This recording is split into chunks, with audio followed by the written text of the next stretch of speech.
প্রশ্ন, রোজা রেখে ইনজেকশন পুশ করলে অথবা ডায়াবেটিসে আক্রান্ত ব্যক্তি ইনসুলিন গ্রহণ করলে রোজা কি নষ্ট হয়ে যাবে?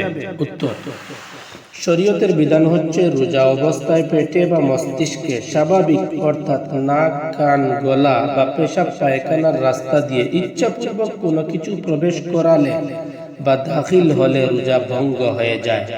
ইনজেকশনের দ্বারা যেহেতু স্বাভাবিক রাস্তা দিয়ে পেটে বা দেমাগে কোনো কিছু পৌঁছায় না, বিদায় এ কারণে রোজাও নষ্ট হয় না।